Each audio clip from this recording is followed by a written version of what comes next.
Hello મારા વહાલા વહાલા વિદ્યાર્થી મિત્રો, કેમ છો? મજામાં? મારું નામ છે ફાલ્ગુન આદ્રોજા. હું રાજકોટથી છું અને તમે જોઈ રહ્યા છો ફિઝિક્સ વિથ ફાલ્ગુન સર.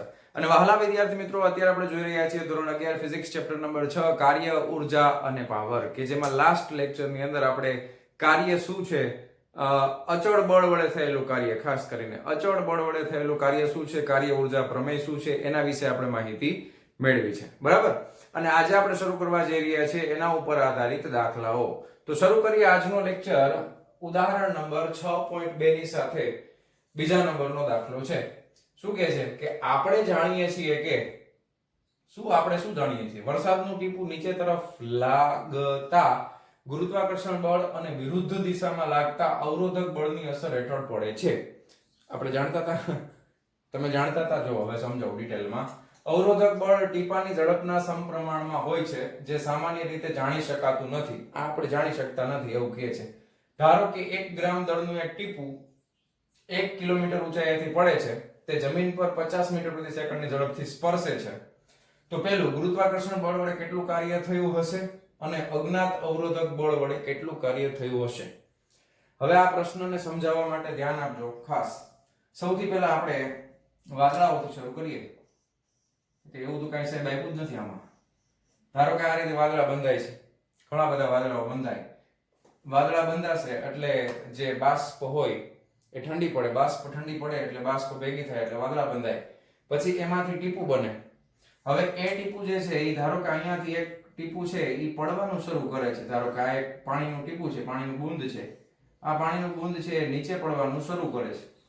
તો તમે શું માની શકો કે પાણીનું બૂંદ નીચે પડવાનું શરૂ કરે છે એટલે એનો પ્રારંભિક વેગ આપણે લઈ લઈએ u બરાબર 0. પ્રારંભિક વેગને હવે v0 થી દર્શાવો અથવા u થી બે ચાલશે. થિયરીમાં આગળ સમજાવી દીધું ને તમને. પ્રારંભિક વેગ છે u બરાબર 0. હવે ટીપું જેવું નીચે આવતું હોય એટલે આ તો વાતાવરણની અંદર છે એટલે હવા હાજર હશે. વાતાવરણમાં શું હાજર હોય? હવા.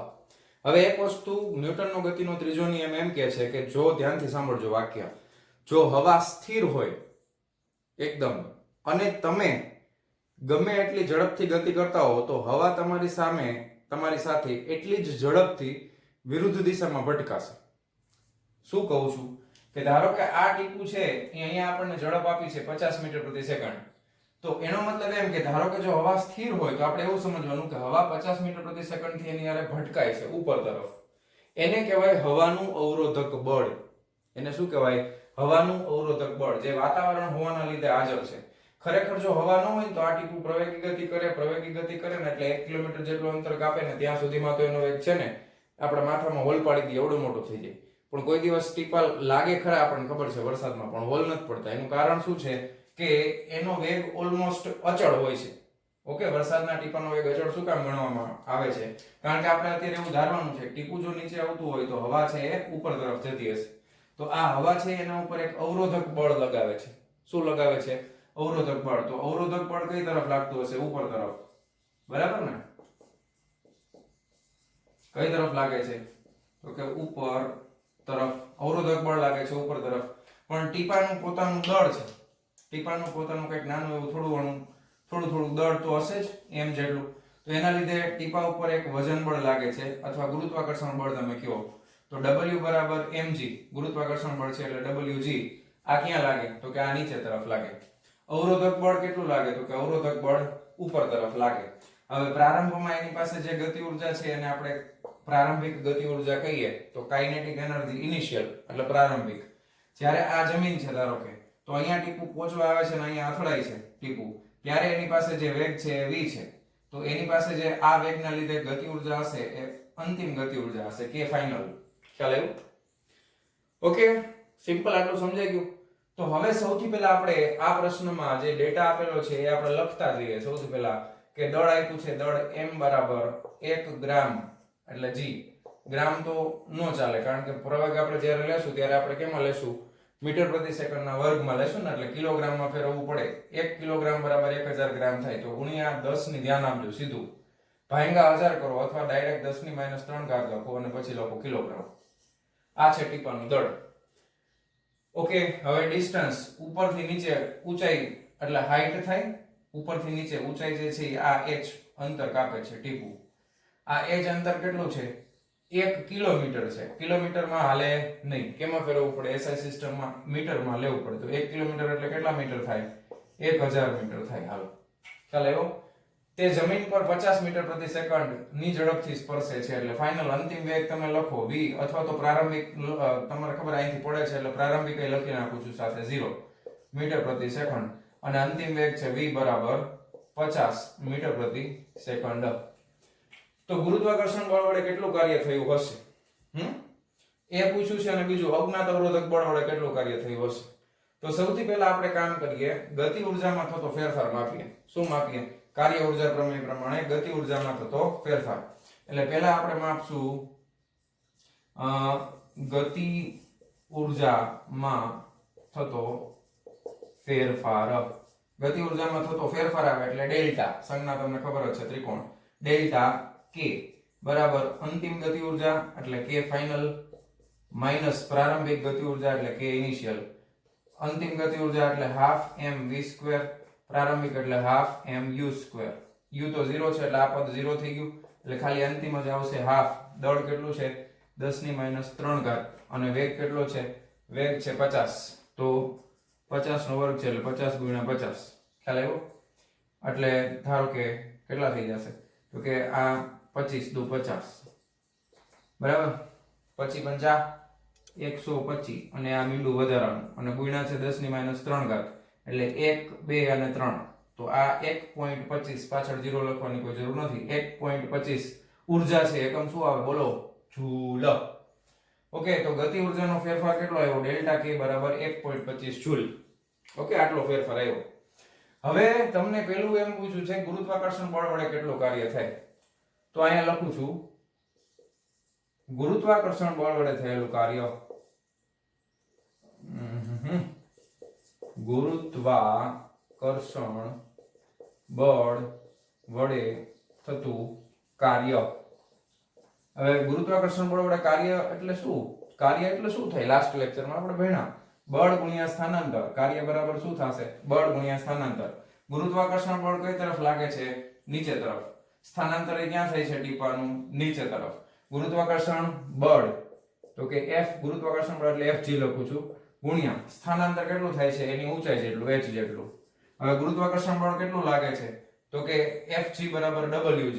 બરાબર, બળના સ્વરૂપમાં છે એટલે આને Fg બરાબર તે Wg, એટલે F બરાબર m × g થશે, ઇન્ટુ h આવશે. હવે અહીંયા આગળ ખાલી આ દાખલા પૂરતું હું g ની કિંમત છે 10 મીટર પ્રતિ સેકન્ડ નો વર્ગ લઉં છું. શું કામ? કારણ કે ટેક્સ્ટ બુકમાં 10 લીધું છે, બાકી ખરેખર જ્યારે ન આપે ને ડેટા ત્યારે g તમારે ફરજિયાત 9.8 લેવું, પણ અત્યારે તમને કૌંસમાં લખી દો બસ, g બરાબર 10 મીટર પ્રતિ સેકન્ડ સ્ક્વેર લો, કારણ કે રકમમાં લીધું છે, આપણે લઈ લઈએ, કાંઈ ફેર નહીં પડે. હાલો, સ્મોલ m કેટલું છે? તો કે 10⁻³ ઘાત. g કેટલું થાય? તો કે 10 થાય. ઊંચાઈ કેટલી છે? h કેટલા છે? તો કે 1000 મીટર. તો આ -3 ને આ +3 ગયા, વધ્યું શું? તો કે 10. ઉર્જા કેમાં આવશે? તો કે જૂલમાં.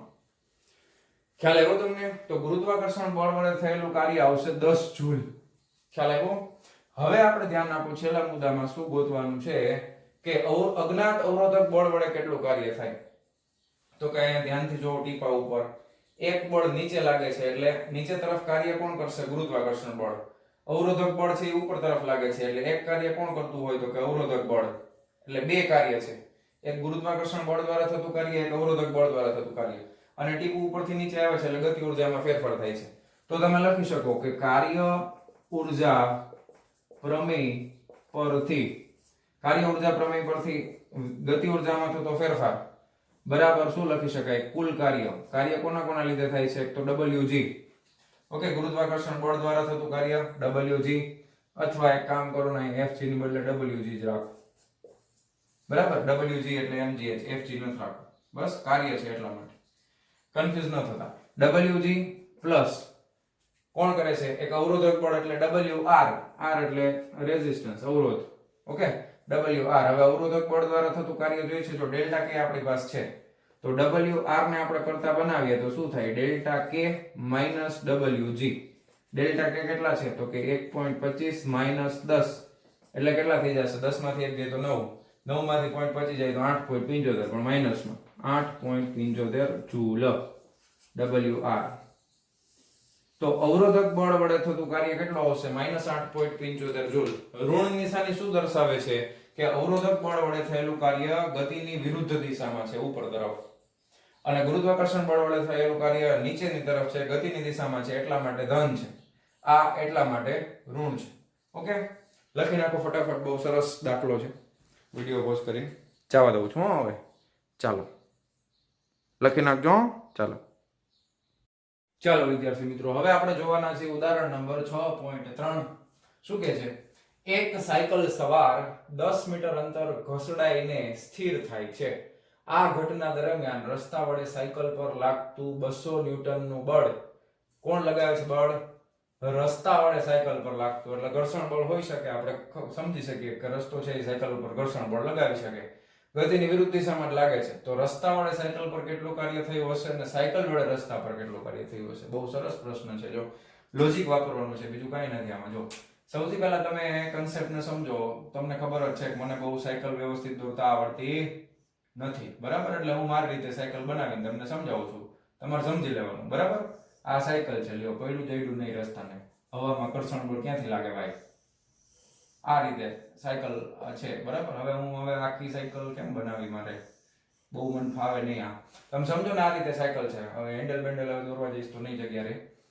આ સાયકલ છે ને, આ આમ વ્હીલ ફરતા હતા, આ સાયકલ આ તરફ ગતિ કરે છે, બરાબર? હવે તમને ખબર છે કે આ રસ્તો હોય, રસ્તો આ રીતે, તો રસ્તા ઉપર ઘર્ષણ બળ જે લાગે એ ગતિની વિરુદ્ધ દિશામાં લાગે. હવે ઘર્ષણ બળ છે એ અત્યારે ગતિમાં છે, એટલે તમારે કયું ઘર્ષણ ગણવું છે? તમારે ગતિ ઘર્ષણ ગણવું, ગતિ ગણો, જે ગણો એ. ટૂંકમાં ઘર્ષણ બળ છે આ તરફ લાગશે, F. હવે એ અવરોધક બળ છે એટલે FR વડે દર્શાવું છું. અહીંયા ઘર્ષણ કંઈ પણ નથી, એટલે ઘર્ષણની ગણતરી નહીં કરવાની હોય. ખાલી તમને કહું છું, રસ્તો જે સાયકલ ઉપર બળ લગાવે એ ગતિની વિરુદ્ધ દિશામાં લગાવે. સાયકલ છે આ દિશામાં ગતિ કરે છે. ખ્યાલ આવ્યો તમને? હવે ઢસડાઈને ઊભી રહી જશે. અહીંયાથી અમુક અંતર આગળ જઈ અને ધારો કે અહીંયા આવીને સાયકલ છે એ ઊભી રહી ગઈ, બરાબર? હવે એ તમે સમજી ગયા ને, ઊભી રહી ગઈ. અહીંયા જે રીતે ઊભી રહેતી હોય ઊભી રહી ગઈ. હાલો, તો આ જે અંતર એને કાપ્યું, એ અંતર કેટલું કાપ્યું? તો કે 10 મીટર અંતર એને કાપ્યું, બરાબર? આ રીતે સમજ્યા તમે? ટૂંકમાં આકૃતિ તમારે દોરવાની જરૂર નથી, હું તમને સમજાવવા માટે દોરું છું. વળી ગઈ સર અમારે દોરવાની ના. સાયકલ સવાર 10 મીટર રસડાને અંતર કાપે છે, તો સ્થાનાંતર એનું સ્થાનાંતર કઈ દિશામાં થાય છે? જો જરાક, સ્થાનાંતર જમણી બાજુ થાય, બરાબર? બળ કઈ દિશામાં લાગે છે રસ્તા દ્વારા સાયકલ ઉપર? તો કે ડાબી તરફ લાગે છે. તો કે આ બળ આ તરફ લાગે છે. સ્થાનાંતર એટલે તમે અત્યારે આને ડી કહેવું હોય તો ડી કહી દો. સ્થાનાંતર જમણી બાજુ. તો સ્થાનાંતર અને બળ વચ્ચેનો ખૂણો કેટલો થાય? ગણો તો જરાક. આ એક્ઝેક્ટ બે પરસ્પર વિરુદ્ધ દિશામાં છે, તો બે વચ્ચેનો ખૂણો 180 થાય. ખ્યાલ આવ્યો? ઓકે, હવે તમને આ FR આપી દીધું છે. ઓકે, હવે લખતા જઈએ આપણે. FR તમને આપી દીધું છે, FR બરાબર 200 ન્યૂટન. ઓકે, ચાલો પછી સ્થાનાંતર આપી દીધું છે D બરાબર 10 મીટર. તો રસ્તા વડે સાયકલ પર કેટલું કાર્ય થાય? આ બળ રસ્તો લગાવે છે ને, એટલે રસ્તા વડે સાયકલ પર થતું કાર્ય, આ પહેલા પ્રશ્નનો જવાબ મેળવ્યો છે. કાર્ય W બાય રોડ.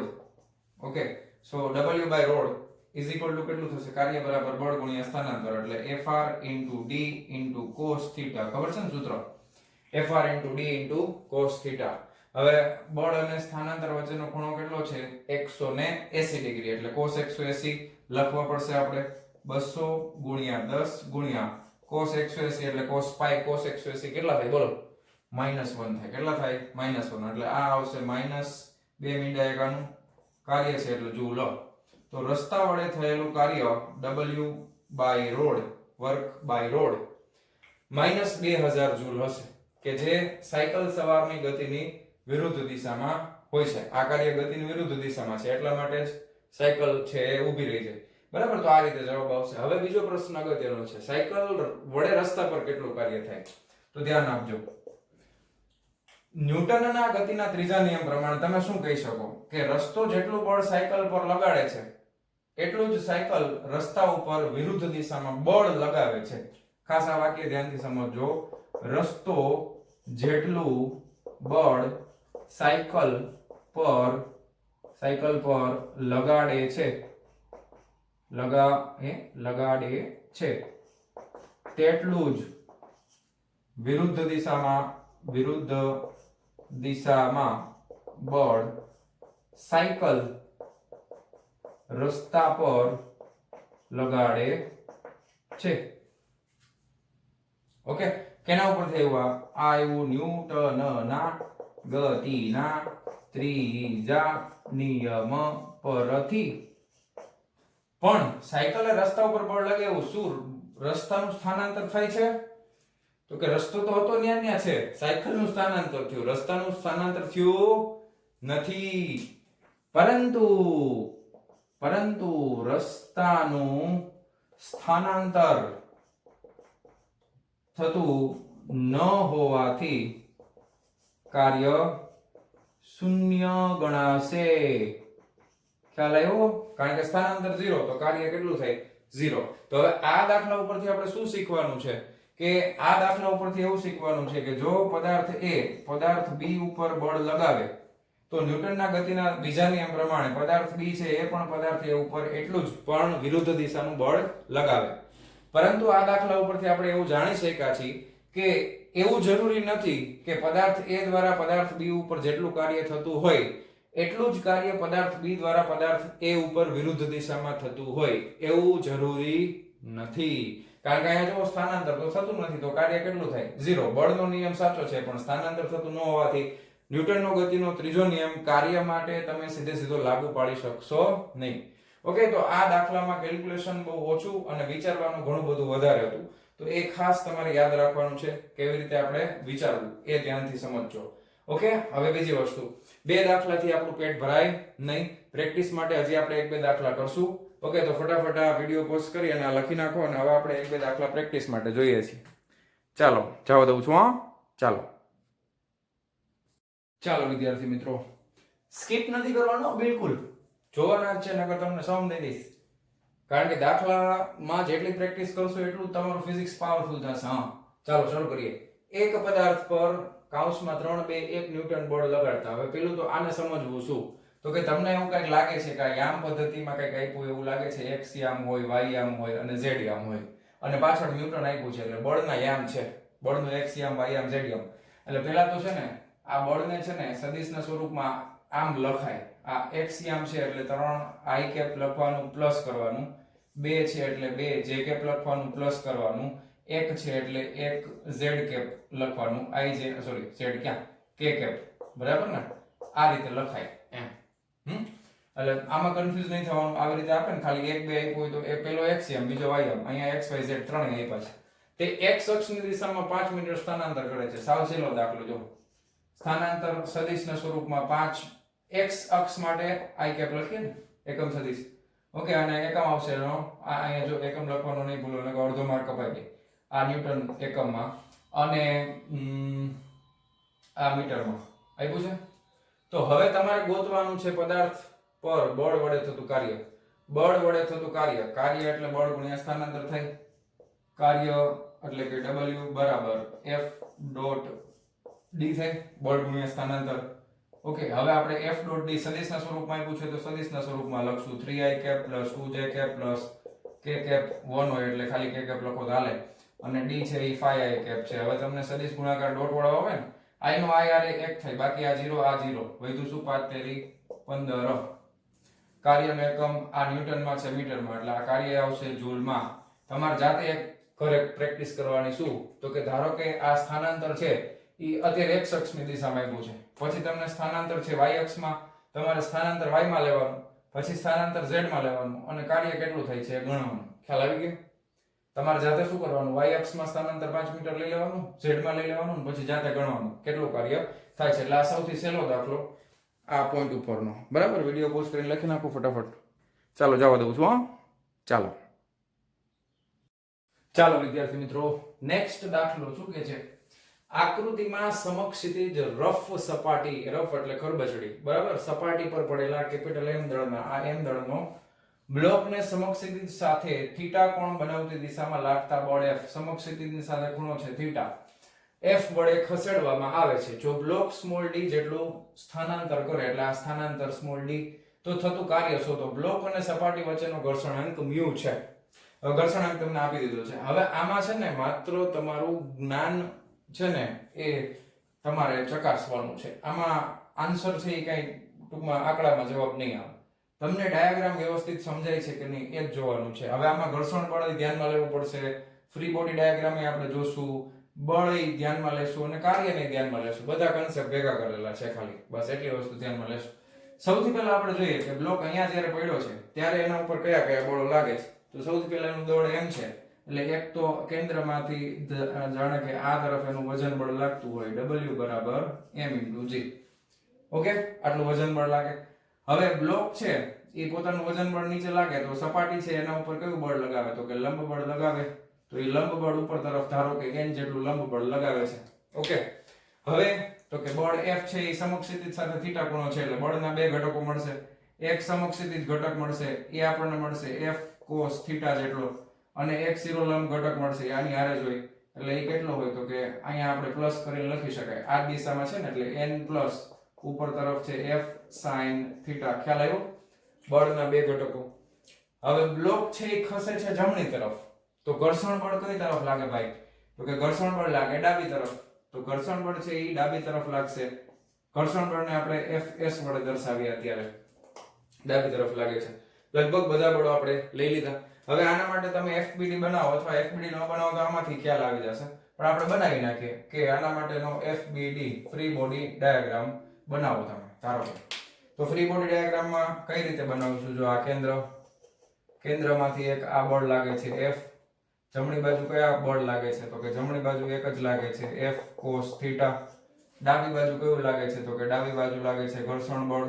ઓકે, નીચે તરફ કયું લાગે છે? તો કે નીચે તરફ લાગે છે mg.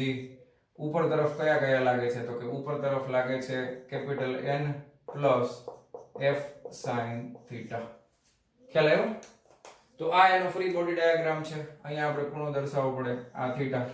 અને સ્થાનાંતર છે એ આ તરફ થાય છે, બરાબર? સ્થાનાંતર છે એ જમણી તરફ એનું સ્થાનાંતર થાય છે. તો આ એનો ફ્રી બોડી ડાયાગ્રામ થઈ ગયો. હવે આપણે બધા બળોને સમતોલવાના છે. સૌથી પહેલા બ્લોક ઉપર નીચે ક્યાંય જતો નથી, એટલે સૌથી પહેલા આપણે સમતુલન કરશું શિરોલંબ બળો માટે. શિરોલંબ બળોનું સંતુલન લેતા. હવે શિરોલંબ બળોનું તમે સંતુલન લેશો એટલે ધ્યાન આપો, ઉપર કે નીચે ખસતો જ નથી, એટલે W બરાબર નીચેનું ઉપરનું બંને બળ કેવા થાય? સરખા થાય. એટલે તમે લખી શકો mg બરાબર ઉપર તરફ કેટલું છે? તો કે n plus F sin theta. ખ્યાલ આવ્યો? આ છે. આને આપણે આપી દઈએ સમીકરણ નંબર 1. હવે અહીંયા બીજા કેસની અંદર આપણે સમક્ષિતિજ બળો છે ને, સમક્ષિતિજ બળોનું સંતુલન લેતા. હવે સમક્ષિતિજ બળોનું તમે સંતુલન કરો તો સમક્ષિતિજ દિશાના બળો છે એમાં સ્થાનાંતર જમણી તરફ થાય છે. તો સ્થાનાંતરની દિશામાં લાગતું બાહ્ય બળ. ધ્યાન આપજો, આને કઈ નામ નથી આપ્યું આપણે. સ્થાનાંતરની દિશામાં લાગતું બાહ્ય બળ જમણી તરફનું બળ ગણીએ છીએ. આ મોટું છે એટલે જમણી તરફ છે F cos થીટા માઈનસ ડાબી તરફ બળ કયું છે? તો કે Fs. ઓકે, હવે તમને ખબર છે કે ઘર્ષણ બળ કેટલું થાય? તો કે ઘર્ષણ બળ થશે mu into કેપિટલ N જેટલું. થાય કે નહીં? તો અહીંયા તમે ઘર્ષણ બળ લખી શકો છો F cos theta minus Fs ની મહત્તમ કિંમત છે mu into capital N. Okay, ઘર્ષણાંક અને લંબ બળ આ બેનો ગુણાકાર.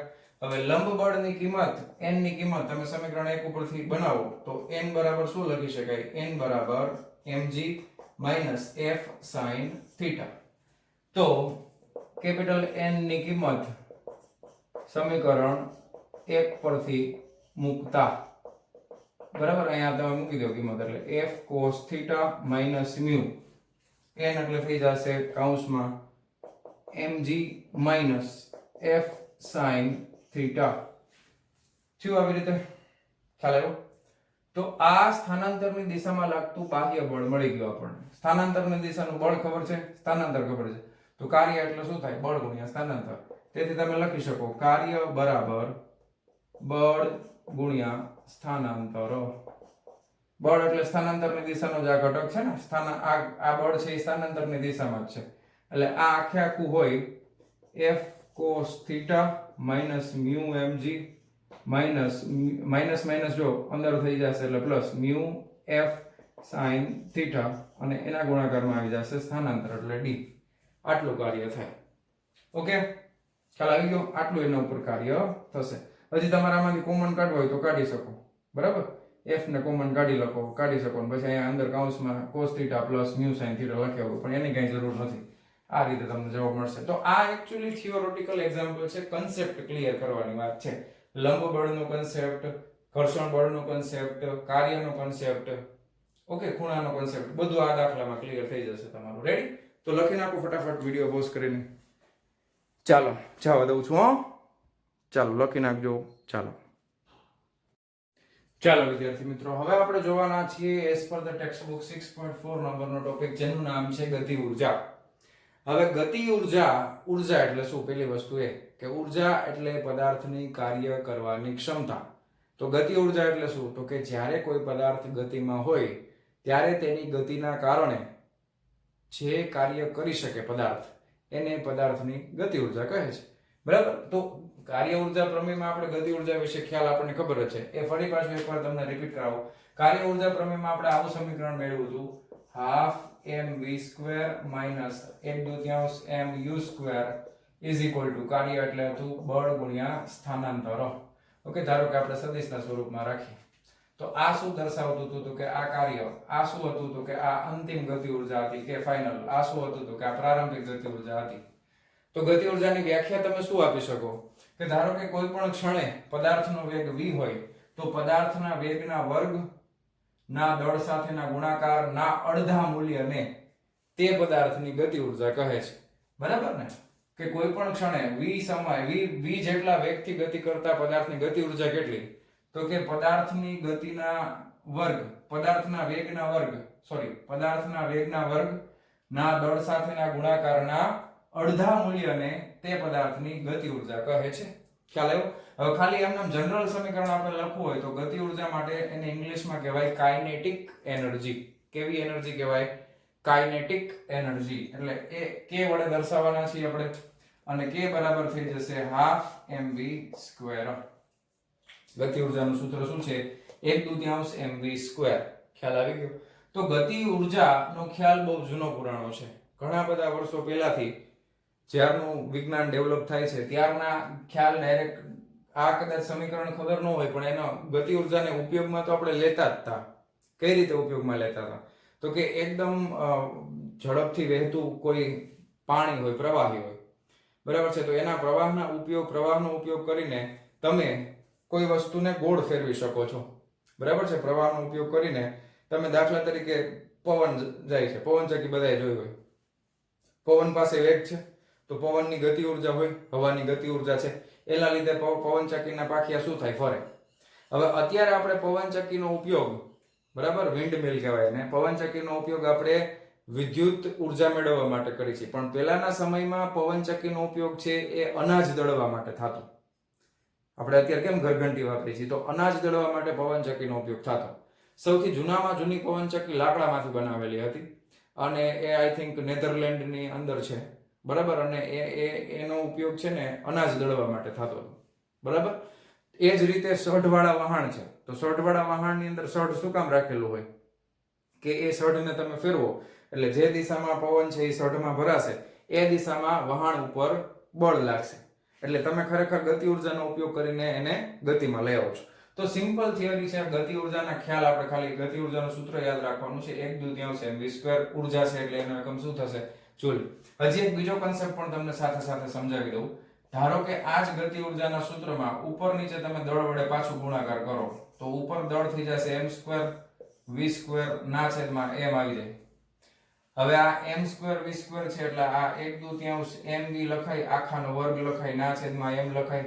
તો આ 1/2 mv એટલે શું થાય? યાદ કરો, દળ ગુણ્યા વેગ. શું થાય? દળ ગુણ્યા વેગ. ન્યૂટનના આગળના ચેપ્ટરમાં ભણી ગયા ને, દળ ગુણ્યા વેગ એટલે શું થાય? તો કે વેગમાન p. તો વેગમાનનો વર્ગ ના છેદમાં દળ.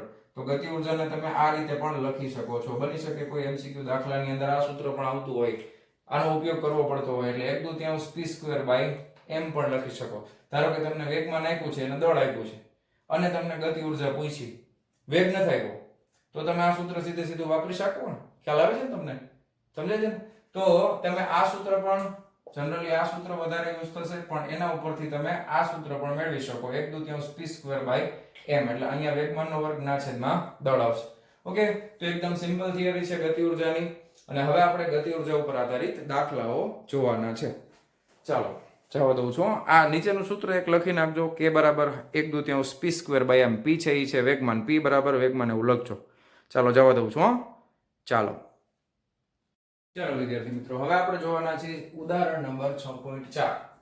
ગતિ ઉર્જા ઉપરનો દાખલો છે. ટેક્સ્ટ બુકમાં ગતિ ઉર્જા માટે એક કોષ્ટક પણ આપેલું છે કે જેની અંદર અલગ અલગ પદાર્થોના દળ, તેમના વેગ આપ્યા છે, અને પછી તમને સામે ટેબલમાં ગતિ ઉર્જા કેટલી મળશે એ તમને જવાબ જૂલમાં આપ્યું છે. તો એ તમે ટેબલ જોઈ શકો છો. કેલ્ક્યુલેશન તમે જાતે પણ કરી શકો, 1/2 mv² કરવાનું છે, બીજું કંઈ કરવાનું નથી. બરાબર. હવે જો પ્રશ્ન વાંચીએ, શું કહે છે કે લશ્કરી કવાયતમાં પોલીસ અધિકારી 50 ગ્રામ દળની બુલેટને 200 મીટર પ્રતિ સેકન્ડ ની ઝડપે 2 સેન્ટીમીટર જાડાઈના નરમ પાટિયા તરફ છોડે છે. બુલેટને તેની પ્રારંભિક ગતિ ઉર્જાની 10% ઉર્જા સાથે તેમાંથી બહાર નીકળે છે. હવે બહાર નીકળતી બુલેટની ઝડપ કેટલી હશે?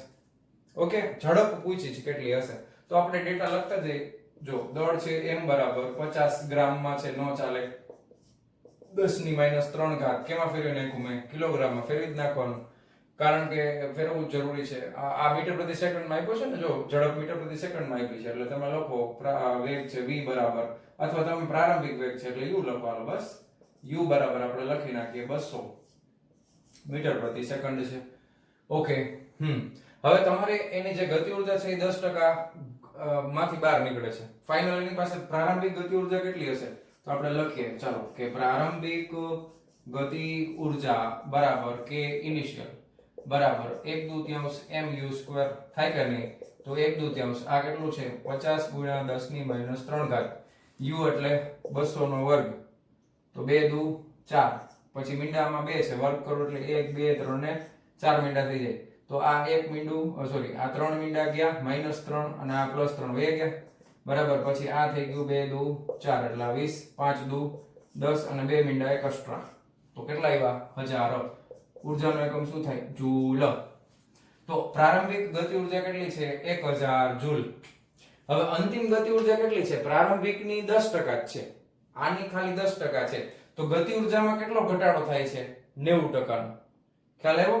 તો હવે જોજો, હું લખું છું અંતિમ ગતિ ઉર્જા k ફાઇનલ બરાબર 10% ઓફ k ઇનિશિયલ, આમ લખાય, બરાબર છે. તો પ્રારંભિક ગતિ ઉર્જાની 10% થઈ ગઈ, તો આનો મતલબ થાય 10% એટલે 10/100 ગુણ્યા પ્રારંભિક કેટલી હતી? તો કે 1000 તો હતી, તો કે આ 2 મીંડા ગયા, આ 2 મીંડા ગયા, જવાબ શું આવ્યો? તો કે 100 જૂલ. ઓકે, આ થઈ ગઈ અંતિમ ગતિ ઉર્જા કે ફાઇનલ. હવે તમારે શું ગોતવાનું છે? તો કે બહાર નીકળતી બુલેટની ઝડપ કેટલી હશે? તો કે અંતિમ ગતિ ઉર્જા છે, ધારો કે બહાર નીકળતી બુલેટની ઝડપ એને આપણે v ફાઇનલ કહી દઈએ, તો હોય તો તમે શું લખી શકો? તો કે અંતિમ ગતિ ઉર્જા બરાબર 1/2 m v ફાઇનલ નો વર્ગ. હવે તમારે આ જોઈએ છે તો એને કરતા બનાવવાનું. ઓકે, આ m છેદમાં વહી જાય, વર્ગમૂળ કાઢવાનું, તો v ફાઇનલ બરાબર વર્ગમૂળની અંદર 2kf ના છેદમાં m બરાબર વર્ગમૂળની અંદર 2 kf એટલે કેટલા છે? તો કે 100 જૂલ ના છેદમાં દળ કેટલું છે? તો કે દળ છે 50 × 10 ની -3 ઘાત. ઓકે, હવે ધ્યાન આપજો, 50 દુ 100, 2 દુ 4 અને આ -3 ઉપર જાય એટલે આ ગુણ્યા 1000 થઈ જાય, તો વર્ગમૂળ કાઢવાનું 4000 નું. કેટલાનું? 4000 નું વર્ગમૂળ કાઢવાનું છે. ચાલો કાઢ નાખીએ. 4000 નું વર્ગમૂળ એટલે 63.24 આવે છે મીટર પ્રતિ સેકન્ડ. કેટલો આવશે જવાબ? 63.24 મીટર પ્રતિ સેકન્ડ. આટલા વેગથી, આટલી ઝડપથી બુલેટ છે ને એ બહાર નીકળશે. હવે તમને ટેક્સ્ટ બુકમાં એક જાડા અક્ષરોમાં એક વાક્ય આપ્યું છે, તમે જુઓ કે ગતિ ઉર્જામાં કેટલો ઘટાડો થયો? તો કે ગતિ ઉર્જા પ્રારંભમાં 100% માનીએ તો છેલ્લે જે હતી એની 10% જ વધી. તો ગતિ ઉર્જામાં ઘટાડો, ગતિ ઉર્જામાં ઘટાડો કેટલો થાય છે? તો કે 100 હતી, 100% માઈનસ વૈધી ખાલી 10% એટલે 90% વપરાઈ ગઈ, બરાબર. એટલે ગતિ ઉર્જામાં ઘટાડો કેટલો થયો તો કે 90% ઘટાડો થાય છે. તો ગતિ ઉર્જામાં ઘટાડો 90% થાય છે. પણ ઝડપમાં કેટલો ઘટાડો થાય છે? તો ધ્યાન આપજો, ઝડપનો ઘટાડો આપણે લખીએ. ઝડપનો ઘટાડો એટલે તો કે 200 મીટર પ્રતિ સેકન્ડ હતી તો એને 100% ગણો તમે. ધારો કે પ્રારંભિક એટલી હતી ને, તો હવે તમારે અંતિમ કેટલી થઈ ગઈ તો કે 63.24 મીટર પ્રતિ સેકન્ડ થઈ ગઈ. તો કેટલા ટકા થઈ ગઈ? તો સિમ્પલ ત્રિરાશિ મૂકો એટલે ફટદેરા જવાબ આવે કે નહીં. 63.24 ગુણ્યા 100 બરાબર ડીગ્રી ફલાણું ભાગ્યા 200 એટલે આ આવે 31.62. બરાબર. આનો જવાબ 31.62% આવે. તો આટલી થઈ ગઈ. તો ઘટી કેટલી? ઘટી કેટલી ઈ જોવાનું છે. એટલે માઈનસ તમે ધારો કે 100 કરી આપણે એટલે 68.37% ઘટાડો થાય. તો ઝડપમાં કેટલો ઘટાડો થાય? ઝડપમાં એટલે એપ્રોક્સ તમે 68% ગણો. બરાબર. 68% ઘટાડો થાય છે. ધ્યાન આપજો. ગતિ ઉર્જાનો ઘટાડો 90% છે અને ઝડપનો ઘટાડો 68% છે. બે સરખા નથી, કારણ કે ધ્યાન આપો વર્ગ છે. બરાબર. આમાં શું છે? વર્ગ છે. એટલા માટે બે સરખી ન થાય કોઈ દિવસ. બરાબર. તો ઉર્જામાં ઘટાડો 90% થાય તો ઝડપમાં ઘટાડો કેટલો થાય? 68% થાય છે. લખી નાખો ફટાફટ વિડિયો પોઝ કરીને. ચાલો જવા દઉં છું. લખી નાખજો. ચાલો વિદ્યાર્થી મિત્રો, practice makes men's and women's both perfect. વળી છોકરીઓ કહેશે કે સર અમને કેમ ન કીધું તમે, ખાલી મેન્સ જ પરફેક્ટ થાય, અમારો શું વાક? ચાલો બધાય પરફેક્ટ બનો. એક પ્રોટોન અને એક ઇલેક્ટ્રોન 100 કિલો ઇલેક્ટ્રોન વોલ્ટ કા લાસ્ટ લેક્ચરમાં એકમની વાત કરી હતી. અહીંયા 1 ઇલેક્ટ્રોન વોલ્ટ બરાબર 1.6 × 10⁻19 જૂલ છે. જેટલી ગતિ ઉર્જા સાથે ગતિ કરે છે આ બંને કણમાંથી કોની ઝડપ વધુ હશે? જો ઇલેક્ટ્રોનનું દળ આપ્યું છે 12મા ધોરણમાં, આ એટલી બધી વાર આવશે તમને ગોખાઈ જાય એમને, પણ અત્યારે નહીં યાદ હોય, નો ખબર હોય. એટલે આપણે ઇલેક્ટ્રોનનું દળ છે 9131 9.1 × 10⁻31 કિલોગ્રામ અને પ્રોટોનનું દળ છે 1.67 × 10⁻27 કિલોગ્રામ. ઓકે, હાલો કોની ઝડપ વધુ હશે એવું પૂછ્યું છે. તો બંનેની ગતિ ઉર્જા સરખી છે. બરાબર. બંનેની ગતિ ઉર્જા સરખી છે. તો ગતિ ઉર્જા કાઇનેટિક એનર્જી ઓફ ઇલેક્ટ્રોન બરાબર કાઇનેટિક એનર્જી ઓફ પ્રોટોન બેની સરખી જ છે. એટલે આમ લખી નખાય સીધું. આ ગતિ ઉર્જા ઇલેક્ટ્રોનની, આ ગતિ ઉર્જા પ્રોટોનની. તો ઇલેક્ટ્રોનની ગતિ ઉર્જા હોય તો દળ ઇલેક્ટ્રોનનું બરાબર અને વેગ ઇલેક્ટ્રોનનો એનો વર્ગ બરાબર અહીંયા 1/2 દળ પ્રોટોનનું, વેગ પ્રોટોનનો એનો વર્ગ. બે સરખા છે ને. તો 100 કિલો ઇલેક્ટ્રોન વોલ્ટનું કઈ આપણે કઈ ફેરવવાની કઈ જરૂર છે નહીં. હવે કોનો વેગ વધારે હશે એવું પૂછ્યું છે. એટલે સામસામેથી 1/2 ઉડી ગયા. બરાબર.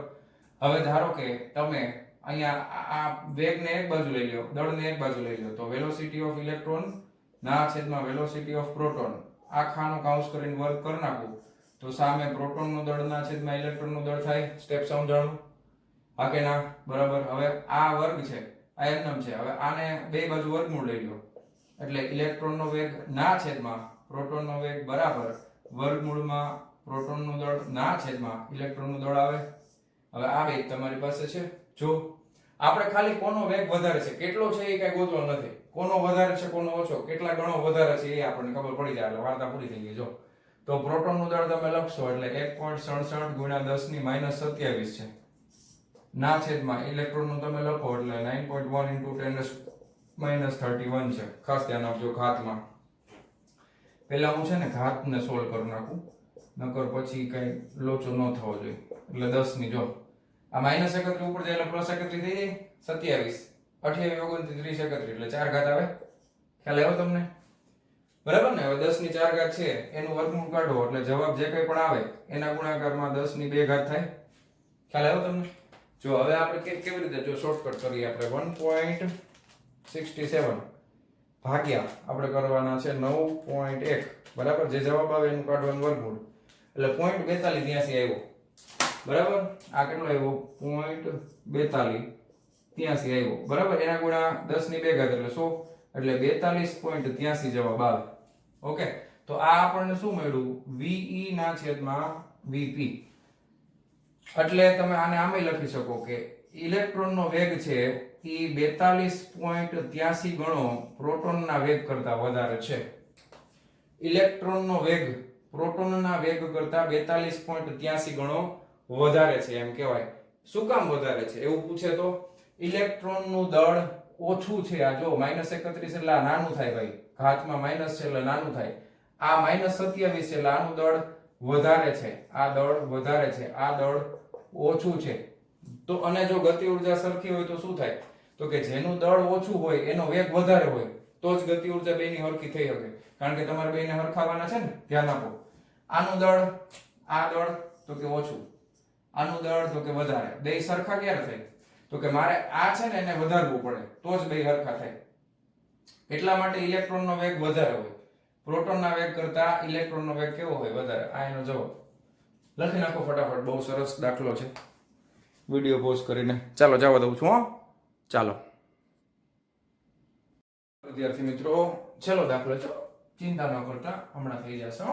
ચાલો શું કહે છે, ઘર્ષણ રહિત સમક્ષિતિજ સપાટી પર 2 કિલોગ્રામ દળ ધરાવતો એક પદાર્થ સ્થિર સ્થિતિમાં રહેલો છે. ડેટા આપણે બધો લખતા જ જઈએ. દળ m બરાબર 2 કિલોગ્રામ છે, સ્થિર સ્થિતિમાં છે એટલે પ્રારંભિક વેગ u લખો, v0 લખો, જે લખો એ લખો. અત્યારે આપણે u લખીએ બસ. 0 મીટર પ્રતિ સેકન્ડ પ્રારંભિક વેગ છે, સ્થિર સ્થિતિમાં છે. આ પદાર્થ પર 0.5 ન્યૂટન જેટલું બળ સમક્ષિતિજ દિશામાં લાગતા, હવે બળ લાગે છે એના ઉપર F બરાબર 0.5 ન્યૂટન, સમક્ષિતિજ દિશામાં જ લાગે છે.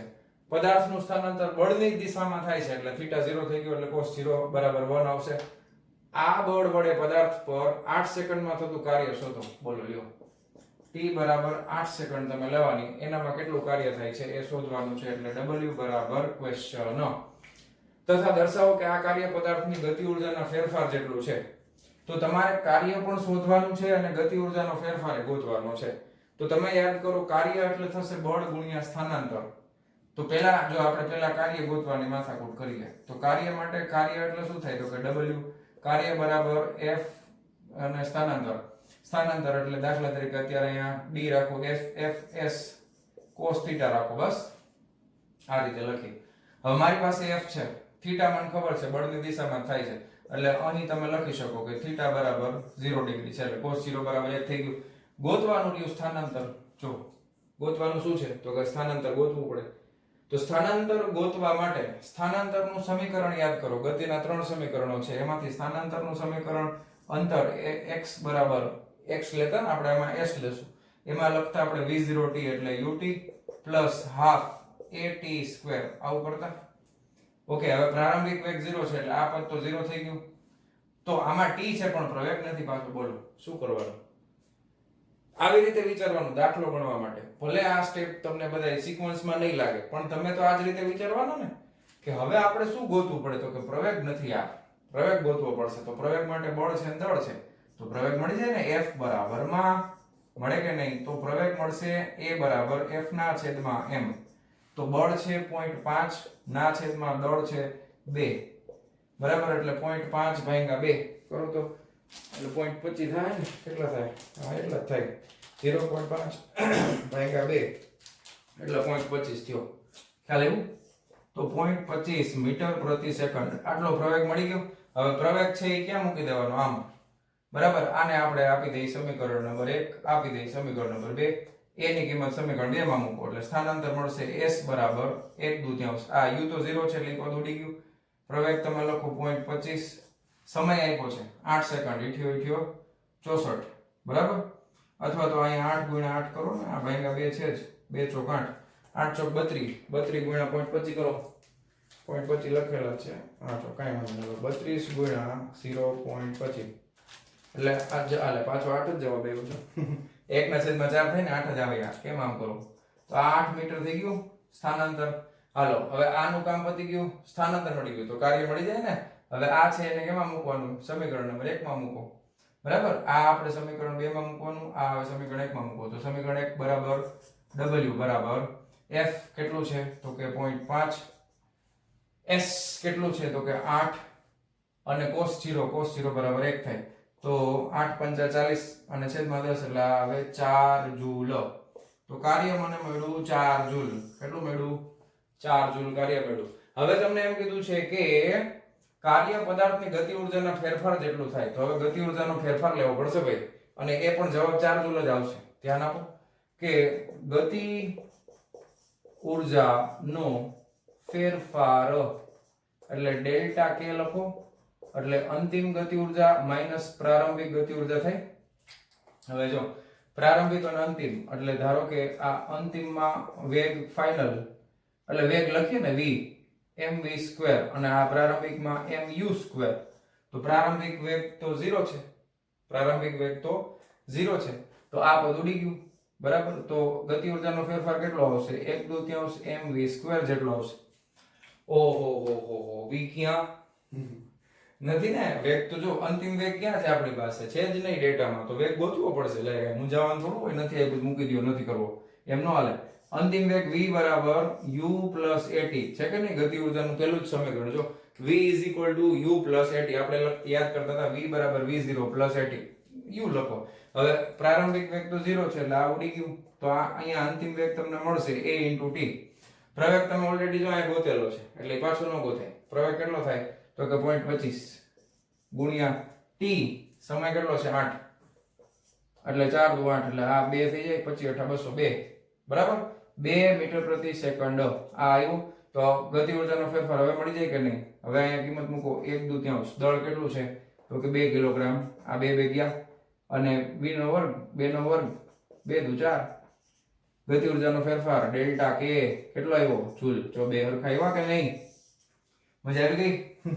જો બે સરખા આવી ગયા ને, ડેલ્ટા k બરાબર w, ઈ તો પૂછ્યું તો સરખાવાનું થઈ ગયું. તો આના ઉપરથી આપણને એ ખબર પડે કે ગતિ ઉર્જાનો ફેરફાર છે એ કાર્ય જેટલો જ થાય. તો સંપૂર્ણ ગતિ ઉર્જાના ફેરફારનું રૂપાંતર કેમાં થાય છે? કાર્યમાં થાય છે. પણ આ આદર્શ પરિસ્થિતિ છે, તમને ખબર છે, આપણે ક્યાંય ઘર્ષણને ને બીજી કોઈ વસ્તુ અવરોધને ધ્યાનમાં લીધેલા નથી. તો ગતિ ઉર્જા છે એ સંપૂર્ણપણે કાર્યમાં રૂપાંતર પામે. ઓકે, ક્લિયર છે? લખી નાખો ફટાફટ વિડિયો પોઝ કરીને. ચાલો, લખાઈ ગયું? ચાલો. તો મારા વહાલા વિદ્યાર્થી મિત્રો, આજનો આ લેક્ચર આપણે અહીંયા પૂરો કરીએ છીએ. મળીએ છીએ નેક્સ્ટ વિડિયો લેક્ચરમાં આના પછીના ટોપિકની સાથે. ત્યાં સુધી આવજો.